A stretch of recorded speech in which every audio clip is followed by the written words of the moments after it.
Allez, je te retrouve dans cette vidéo dans laquelle on va s'entraîner à résoudre des équations de degré 1. Alors si tu as bien fait les choses correctement, normalement tu viens de quitter ma vidéo synthèse explicative sur les équations de degré 1 dans laquelle je t'explique le vocabulaire, les règles à respecter pour résoudre des équations. Et là maintenant on va pouvoir s'entraîner sur une dizaine d'exemples que je t'ai préparés, que je te montre tout de suite maintenant. Voilà, tu as 10 exemples ici de résolution d'équations. Si tu veux, tu peux mettre la vidéo sur pause, tu peux t'entraîner à résoudre directement par toi-même et ensuite te corriger pas à pas avec ma correction, avec mes explications. On va les résoudre les unes derrière les autres, chacune, et donner les ensembles solutions à chaque fois jusqu'à la fin.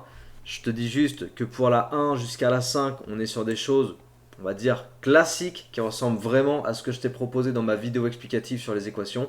À partir de la 6, j'ai introduit des fractions, j'ai introduit d'autres petites subtilités, mais si tu te contentes d'appliquer et de respecter les deux règles dont je t'ai parlé dans la vidéo explicative sur les équations, normalement, il n'y a pas de problème, tu devrais t'en sortir. Voilà, on y va. Alors bien sûr, comme d'hab, si cette vidéo te plaît, je t'invite à t'abonner, à partager, diffuser cette vidéo autour de toi si tu la trouves utile. Vraiment, je compte sur toi, c'est comme ça qu'on peut faire grandir les choses sur YouTube. Donc vraiment, voilà, n'hésite pas à t'abonner et à partager autour de toi. C'est parti, on les résout les unes après les autres, une par une, et on commence par la première. On va faire ça sur chaque page séparément. Let's go. Alors 2x plus, tac tac tac, qu'est-ce que je vais faire? Voilà. 2x moins 3 égale 7. 2x moins 3 égale 7. Qu'est-ce que je fais avec 2x moins 3 égale 7? Déjà, je la réécris pour me laisser un peu plus de place. Alors, quand tu résous, dans la présentation, c'est bien d'aligner les signes égalité les uns en dessous des autres. Donc, tu vois, je ne vais pas faire de décalage. Quand je vais écrire mes égalités, il faut vraiment que mes signes égales ils soient en dessous les uns des autres pour être alignés et respecter en fait une certaine structure de résolution. Donc comme je t'avais dit dans la vidéo, je dois isoler x. La première chose que je fais, c'est que j'ajoute 3 des deux côtés. Pourquoi ça? Eh bien parce qu'en ajoutant 3, je vais me retrouver avec moins 3 plus 3 dans le membre de gauche qui fait 0. Donc ça me permet d'annuler le moins 3 du membre de gauche. Par contre à droite, je vais me retrouver avec 7 plus 3 égale 10. Voilà, et je me retrouve avec l'équation 2x égale 10. La règle numéro 1 disait que je peux ajouter ou soustraire le même nombre, la même quantité aux deux membres de l'équation et que mon équation reste inchangée. Ça signifie que la solution de L, c'est la même que la solution de L. D'accord? C'est dans ce sens-là qu'on dit l'équation reste inchangée. Alors 2x égale 10. Autrement dit, 2 fois x égale 10. Je mets vraiment du détail qui n'est pas nécessaire de mettre normalement quand tu vas t'intéresser à faire des résolutions comment dire, en pratique, quoi, dans des exercices type en seconde, en première, en terminale. Tu mettras jamais autant de détails. Mais là, on est dans une vidéo où tu as besoin d'apprendre et donc je te mets le détail. Mais après, au fur et à mesure du temps, quand tu seras plus à l'aise, tu zapperas les étapes. D'accord? Donc on a 2 fois x égale 10. Qu'est-ce que je m'apprête à faire là? Je m'apprête à diviser par 2 des deux côtés. Pourquoi ça? Parce que 2 divisé par 2, ça fait 1. Ok, ça fait 1 en haut, 1 en bas. Donc à gauche, dans le membre de gauche, il me reste 1 fois x divisé par 1. Autrement dit, il me reste x. Et dans le membre de droite, 10 divisé par 2, ça me fait 5. Donc voilà, j'ai ma solution, x égale 5. J'encadre et j'écris l'ensemble des solutions. X égale 5. Ok, très important de toujours finir par l'ensemble solution. Et tu verras quand on résout des inéquations, de la même façon évidemment, on termine par l'ensemble de solutions. Mais là, avec les inéquations, ça fait apparaître un intervalle. Donc ce ne sera pas des accolades. Mais ça, tu le vois dans une autre vidéo. Ok? La deuxième. Donc j'espère que la première t'as trouvé. On va passer maintenant à la deuxième et voir un peu ce que tu as fait. Alors, moins 5 plus 7x, je la réécris. Moins 5 plus 7 fois x égale 4. La différence avec celle-ci, c'est que j'ai permuté les termes ici. Pour pas que tu aies toujours l'habitude d'avoir machin fois x plus truc égale chose, tu vois. On peut écrire un petit peu dans tous les sens, il n'y a pas de règle. Tu peux même avoir tes x à droite et à un moment donné, on aura nos x dans le membre de droite et pas dans le membre de gauche. Tout est possible, ok? Il n'y a pas de règle. Il n'y a pas de règle à ce niveau-là, quoi. Moins 5 plus 7x égale 4. La première chose que je vais faire, c'est que je vais ajouter 5 des deux côtés pour me débarrasser du... Hop, un petit moucheron pour me débarrasser, s'il te plaît, attends, pour me débarrasser du moins 5. Voilà, 5 plus moins 5, eh bien ça fait 0. Donc dans le membre de gauche, je me suis débarrassé du moins 5 et il me reste 7 fois x. Et dans le membre de droite, 4 plus 5, ça nous fait 9. Voilà, 7 fois x égale 9. Donc maintenant, je vais diviser par 7 des deux côtés, de façon à ce que 7 divisé par 7, ça fait 1. Donc dans le membre de gauche, il me reste x tout seul. Et le membre de droite, 9 septièmes, ça c'est pas simplifiable, c'est une fraction irréductible. Je te renvoie à ma vidéo synthèse explicative sur les fractions. Si tu ne l'as pas vue, bah, tu peux aller la regarder. Si je me souviens, je mettrai le lien dessus de la tête. Si j'ai oublié de le faire, dis-le moi en commentaire. Comme ça, je le mettrai. Cette vidéo explicative sur les fractions, elle te fera savoir qu'est-ce qu'une fraction irréductible, comment on réduit des fractions. Là, en l'occurrence, 9 septièmes, c'est une fraction irréductible. Donc, c'est ma solution. Pas besoin de réduire plus. Et j'écris S égale 9 septièmes. Si jamais tu tombes sur une fraction que tu peux réduire, alors il faut réduire. Okay, on va toujours vers une écriture simplifiée. Donc là, j'ai rien à faire, 9 septièmes, c'est déjà simplifié. Au maximum, c'est la solution de ma deuxième équation. Équation numéro 3. Ah, j'ai été farceur pour l'équation numéro 3. 2 moins 3 égale 7. Qu'est-ce qu'il a fait ici? Est-ce que c'est une équation ça? Est-ce que j'ai une inconnue? Tu te souviens? J'ai mis cette équation-là, enfin cette égalité, pour faire un petit topo, un petit rappel sur une des choses que je t'ai dit en introduction en fait, de la vidéo explicative sur les équations. Si tu l'as regardé, j'espère que tu l'as regardé, je te dis qu'on dit qu'on a une équation dès lors qu'il y a une inconnue dans cette équation. Est-ce que j'ai une équation ici? Non. Est-ce que j'ai une inconnue? Non, donc il n'y a pas d'équation. Ok? Il n'y a pas d'inconnue là. Il n'y a pas de x ou il n'y a pas une autre lettre qui désignerait une quantité inconnue. Donc il n'y a pas d'inconnu. Donc cette égalité n'est pas une équation. Est-ce que cette égalité est vraie? Là est la question. 2 moins 3, ça fait moins 1. Moins 1 égale 7. Ceci est absurde. Ok? Absurde au sens impossible. Ça n'a aucun sens. Moins 1 n'est évidemment pas égal à 7. Donc moins 1 égale 7 est une absurdité. Je passe. Je te l'ai mis juste pour te rappeler déjà, ce qu'était une équation. Et que là, en fait, dans l'exemple 3, on n'a pas d'équation, on a une égalité. Okay, c'est juste une égalité. Et qu'en plus, 2, cette égalité est absurde. Et des fois, on pourra se retrouver même dans des équations qui nous mèneront vers un résultat absurde. C'est possible. Bon, là, j'en ai pas prévu d'autres, mis à part la petite farce que je t'ai fait avec le 3. Les autres, normalement, on va toutes pouvoir les résoudre. Alors, la 4, hop. La 3, elle t'a peut-être mis en difficulté. Je sais pas, peut-être que ça t'a fait suer. Si c'est le cas, tu peux, si tu veux, m'en vouloir un petit peu. Il n'y a pas de problème, c'est de bonne guerre. Alors, moins 9, moins x égale moins 11. La première chose que je vais faire, c'est d'ajouter 9 des deux côtés, toujours, de façon à ce que moins 9 plus 9, ça dégage. Alors, quand tu ajoutes 9, tu n'es pas obligé de le coller au moins 9, tu vois. Je peux très bien le mettre là et dire que je fais l'opération moins 9 plus 9, tu vois. Je prends les deux termes parce que de toute façon, j'ai qu'une somme ici.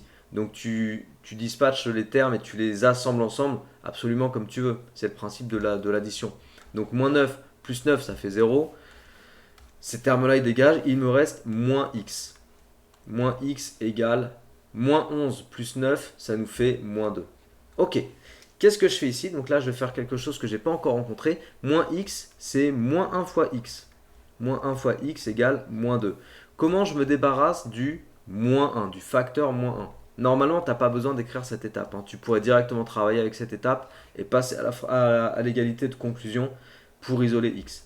X égale 2, en fait. On va trouver x égale 2. Mais là, je vais te montrer proprement comment je fais concrètement pour me débarrasser du moins 1. Eh bien, tout simplement, je multiplie par moins 1 des deux côtés. Ok? Je multiplie par moins 1 des deux côtés. Pourquoi ça? Parce que moins 1 fois moins 1, ça fait plus 1. Et plus 1 fois x, ça fait x. Voilà. Donc je répète, moins 1 fois moins 1, ça fait plus 1. Et plus 1 fois x, ça fait x. Donc j'ai bien x isolé tout seul dans le membre de gauche. Dans le membre de droite, moins 2 fois moins 1. Moins par moins, règle des signes, ça fait plus. 2 fois 1, ça fait 2. Donc x égale 2, c'est ma solution. J'encadre. S égale 2.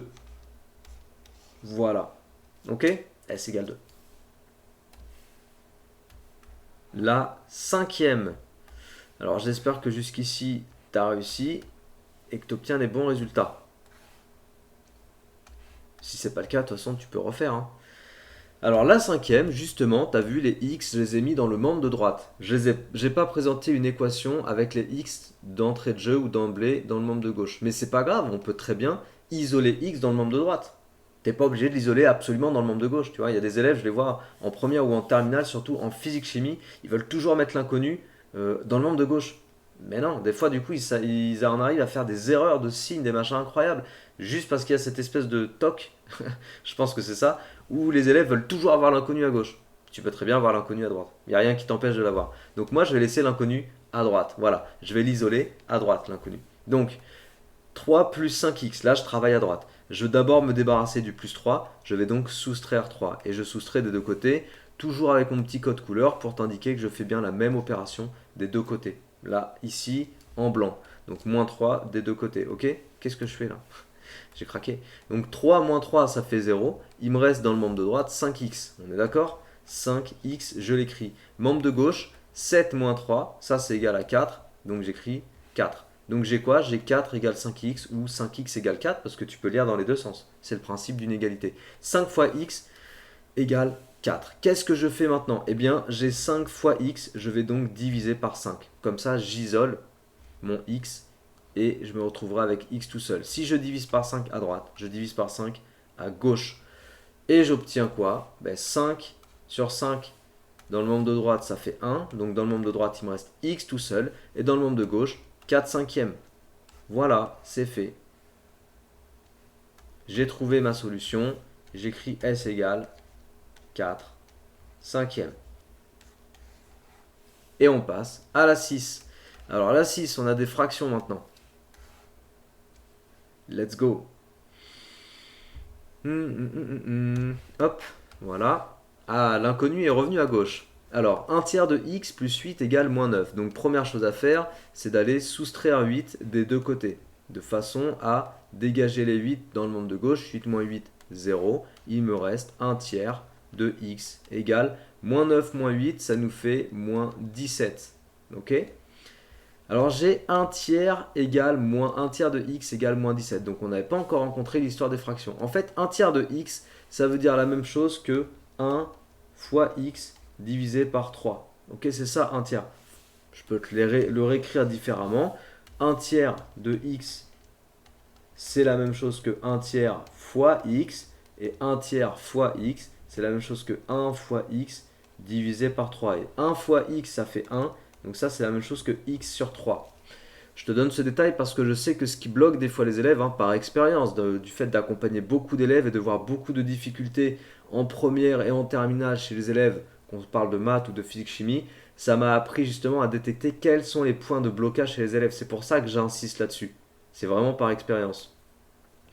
Donc écriture 1 tiers de x, c'est la même chose que x sur 3. Et en écrivant x sur 3, on va peut-être mieux comprendre, tu vas peut-être mieux comprendre l'opération inverse. Là, j'ai x divisé par 3. Quelle est l'opération contraire de diviser par 3? Eh bien, l'opération contraire, c'est de multiplier par 3. Voilà. Et je multiplie par 3 des deux côtés. Pourquoi est-ce que je multiplie par 3? Parce que 3 multiplié par x, puis divisé par 3, eh bien, les 3, ils vont se simplifier. Parce que je peux très bien aussi dire que c'est d'abord 3 divisé par 3 et ensuite multiplié par x. Donc 3 divisé par 3, ça fait 1. Dans le membre de gauche, il me reste x. Voilà. Et puis dans le membre de droite, moins 17 fois 3, donc ça fait moins 30, moins 21, donc moins 51. Si je dis pas de bêtises, je vais quand même vérifier ça. Mais normalement, ça doit être ça. Ouais, moins 51. Effectivement, donc j'ai x égale moins 51. Hop, j'encadre. J'écris l'ensemble solution. Et je passe à la suivante. La suivante, c'est la 7. Allez, encore 4 à résoudre. Et ça terminera notre entraînement. Alors, dans la 7,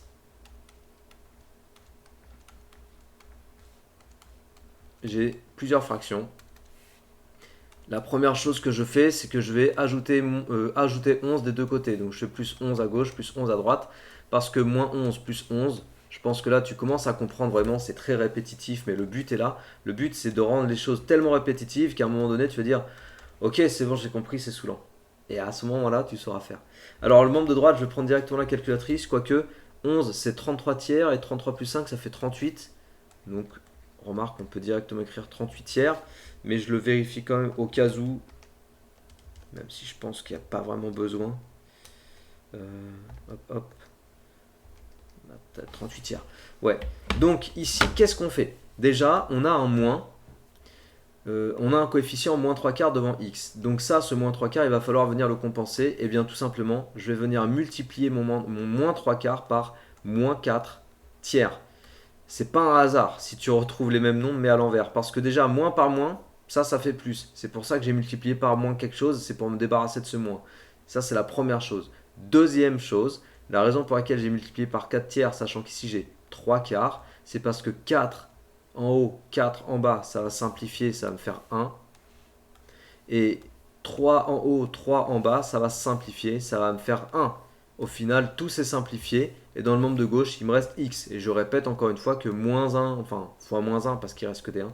Moins par moins, ça fait plus. Voilà. Donc tu as x tout seul à gauche. Ça y est, on a isolé x. Mais en multipliant par moins 4 tiers à gauche, ça m'amène à devoir multiplier par moins 4 tiers à droite. Ok, il faut toujours multiplier par la même chose des deux côtés. Très important. Règle de base. Et on a dit ça, c'était la règle numéro 2 que je t'ai expliqué dans la vidéo synthèse sur les explications d'équations de degré 1. Alors, qu'est-ce que ça nous donne? 3 fois 3, 6. Est-ce que c'est simplifiable? On va directement faire la calculatrice. Donc déjà, le résultat, il sera négatif. On est sûr de ça. Et après, je fais 38 tiers multiplié par moins 4 tiers. Bon, ça fait 152 sur 9. Donc, effectivement, c'était pas simplifiable. J'aurais pu le détecter aussi tout seul directement. Il n'y avait pas besoin de la calculatrice pour voir si c'était simplifiable. Donc moins 152 sur 9, c'est le résultat de cette multiplication. Et donc l'ensemble solution, moins 152 sur 9. Voilà. Allez, on passe à la 8, ensuite la 9, ensuite la 10. Et ça sera bon.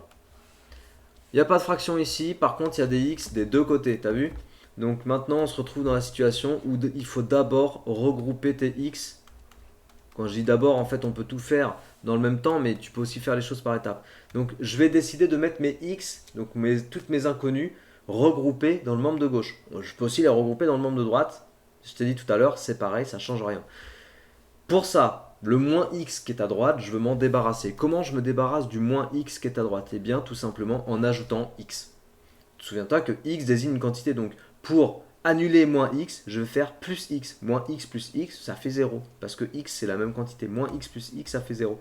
Mais si je fais plus x dans le membre de droite, oui, il faut que je fasse plus x dans le membre de gauche. Alors, dans le membre de gauche, du coup, j'ai 2x plus x. Donc, en fait, j'ai 3x. D'accord? 3x plus 1 égale moins 7. Alors, je vais me débarrasser du plus 1 en faisant moins 1 des deux côtés.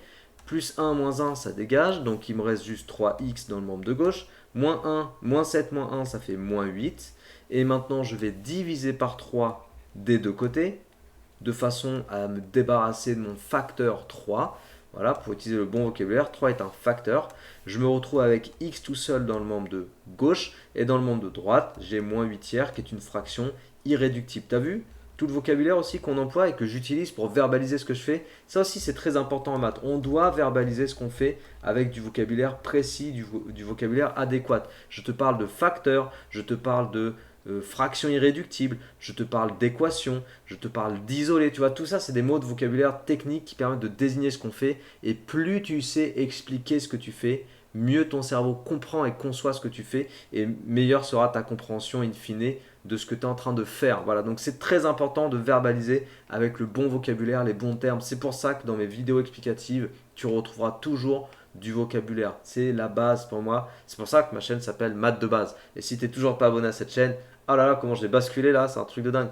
Eh bien, je t'invite à t'abonner à cette chaîne. Rien que pour le petit truc comme ça que j'ai placé direct, eh ben franchement, tu devrais t'abonner à cette chaîne parce qu'elle est vraiment bien, je pense, avec des outils très importants en maths de base. Donc abonne-toi, partage, diffuse autour de toi, très très important. C'est comme ça que tu peux faire grandir et grossir la connaissance et partager surtout. C'est important de partager le savoir. Donc on a x égale moins 8 tiers, c'est ma solution. On a résolu la huitième, on peut passer à la neuvième. J'espère que depuis tout à l'heure tu comprends et que tu es en train de progresser. Moi, ça me fait plaisir d'imaginer ton progrès en fait, rien qu'en produisant cette vidéo et d'imaginer qu'elle va servir à beaucoup de gens qui vont progresser avec. Franchement, ça fait du bien. J'aime bien ça. C'est pour ça que tu me vois sourire sûrement. Alors, je multiplie ici. J'ai un facteur devant ma parenthèse. L'inconnu, elle est à l'intérieur d'une somme de termes bloquée dans une parenthèse. Donc là, il faut que je connaisse mes priorités de calcul. Donc très important aussi de savoir maîtriser tes priorités de calcul. Et après, il va falloir regrouper les x parce que je vois là que j'ai des x à gauche, des x à droite. Donc on va faire du développement, réduire, regrouper les x et ensuite résoudre. Donc là, la première chose, c'est que je vais développer le facteur 5 sur la parenthèse. Alors, 5 fois moins 4x, ça me fait moins 20x. Ok, je répète, 5 fois moins 4x. Donc 5 fois moins 4, ça fait moins 20. Et donc moins 20x. Plus 5 fois moins 2, donc 5 fois moins 2, ça fait moins 10. Égale 13 plus 2x. Tiens, tu sais quoi, tout à l'heure, j'avais des x des deux côtés et j'avais regroupé les x à gauche. Bah là, on va les regrouper à droite.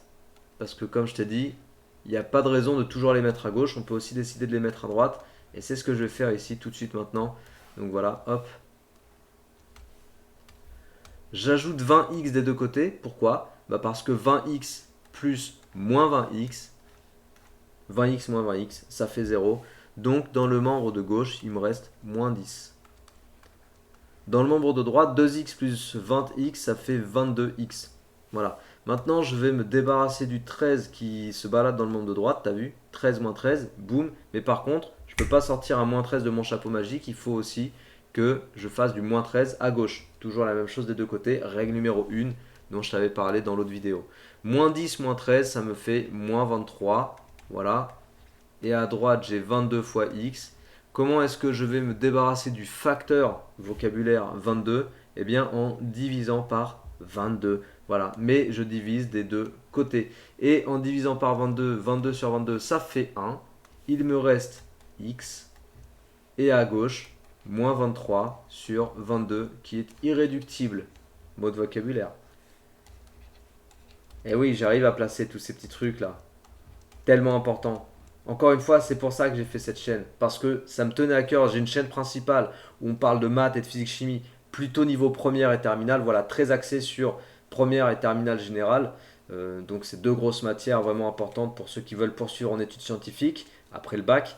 Et j'ai vraiment eu à cœur de développer cette chaîne, donc maths de base, parce qu'il y a tellement de lacunes en première et terminale sur des outils fondamentaux de maths que je me suis dit, on va en faire une chaîne en fait, où je vais rappeler tous les trucs importants à maîtriser en maths, parce que c'est pas possible d'avoir autant de lacunes dans le supérieur en première et terminale, alors qu'en fait il faudrait expliquer ça une bonne fois pour toutes. Voilà pourquoi ça me fait plaisir de faire ça et de te donner tout ce petit mot de vocabulaire au fur et à mesure. Donc on a la solution, x égale moins 23 sur 22, et ça c'était la 9 déjà, on est arrivé à la 10, et on va conclure cette vidéo avec la 10e. Et tu pourras me dire, si tu veux, en commentaire, combien tu as fait de fautes sur ta résolution. J'espère que tu en as fait 0 faute. Voilà. Mais si tu as fait plein de fautes, c'est pas grave non plus. Il suffit juste de refaire et refaire et refaire jusqu'à ce que tu saches y arriver tout seul et que tu retrouves toutes les solutions tout seul ou toute seule. Et là, tu pourras dire, ok, j'ai compris. Alors, pour cette dernière, on a à nouveau un facteur sur une somme de termes dans une parenthèse. Donc, je vais d'abord devoir développer mon facteur moins 3 septièmes, hein, c'est un facteur ici, j'ai une multiplication qui n'était pas écrite parce que en maths, quand on ne l'écrit pas et qu'on a directement un nombre collé à une parenthèse, c'est sous-entendu que c'est une multiplication.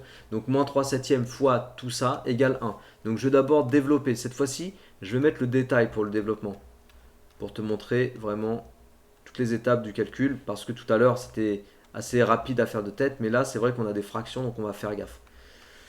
Voilà, donc j'ai développé le moins 3 septièmes fois 2x, tac, moins 3 septièmes fois 2 cinquièmes, tac, égale 1. Voilà. Alors, moins 3 septièmes fois 2x. Ici, j'utilise les propriétés que tu dois connaître aussi sur les fractions. Donc, je te renvoie encore une fois à ma vidéo synthèse sur les fractions. Tu la retrouves directement dans les bonnes playlists sur ma chaîne. Si j'y pense, je mettrai le lien dessus de ma tête. Si tu as besoin du lien, tu me le dis en commentaire. Mais sinon, tu peux chercher dans les playlists. Parce que moins 3 septièmes fois 2, il faut que tu saches faire et que tu saches écrire que c'est moins 6 septièmes de x. Voilà, donc il faut savoir calculer des fractions. C'est pour ça que je t'ai envoyé vers l'autre vidéo. Moins 3 septièmes fois 2 cinquièmes, moins 3 fois 2, ça me fait à nouveau moins 6. Et 7 fois 5, il faut connaître ces tables, ça nous fait du 35, égale 1. Voilà, maintenant on s'est ramené à quelque chose qui ressemble un peu plus à ce qu'on avait depuis tout à l'heure. Je vais ajouter 6 sur 35 des deux côtés. Pourquoi ça? Parce que dans le membre de gauche, moins 6 sur 35 plus 6 sur 35, ça va dégager. Il va me rester moins 6 septièmes de x. Et dans le membre de droite, 1 plus 6 sur 35, ça fait 35 sur 35 plus 6 sur 35, ça nous fait, si je ne dis pas de bêtises, 41 sur 35. Voilà, 35 plus 6, 41. Ok. Alors, qu'est-ce que j'ai? Dernière étape. Là, j'ai moins 6 septièmes fois x, bien sûr. Donc, je vais multiplier mon moins 6 septièmes par quoi? Bah déjà par moins quelque chose, parce que comme ça, moins par moins, ça va faire plus. Donc je vais me débarrasser du signe moins. Et par quoi je multiplie 6 septièmes pour l'amener à se transformer en facteur 1? Eh bien, je multiplie 6 septièmes exactement par son inverse. Et l'inverse de 6 septièmes, c'est 7 sixièmes. Voilà, 7 sixièmes, c'est l'inverse de 6 septièmes. Donc, je multiplie par l'inverse. Comme ça, tout va dégager. Mais je multiplie aussi par moins 7 sur 6, le membre de droite. Ok, j'ai multiplié par la même chose à gauche et à droite. Donc, à gauche, comme j'ai dit, tout va dégager. Voilà, les moins aussi, parce que moins par moins, ça fait plus. Il me reste bien x tout seul. Boum. Et puis à droite, je calcule. Donc déjà, j'ai un moins. Ça va me faire un moins pour le résultat. Là, je peux faire de la simplification parce que tu as vu, on a 7 et 35. Et 35 est dans la table de 7, hein, on l'a dit tout à l'heure. 35, c'est 7 fois 5. Donc je peux diviser par 7 en haut et en bas. 7 divisé par 7, ça fait 1. Et 35 divisé par 7, ça fait 5. Voilà. Après, 41 fois moins 1 au numérateur, bah, ça fait moins 41. Et puis 5 fois 6 au dénominateur, eh bien ça fait 30. Et normalement, moins 41 sur 30, c'est pas simplifiable. Donc on a la solution, l'ensemble solution, S égale moins 41 sur 30. Voilà, et cette résolution est terminée. J'espère que cette vidéo t'a plu encore une fois. Vraiment, j'ai plaisir à chaque fois à imaginer que ça va aider considérablement à faire des résolutions, à faire plutôt des...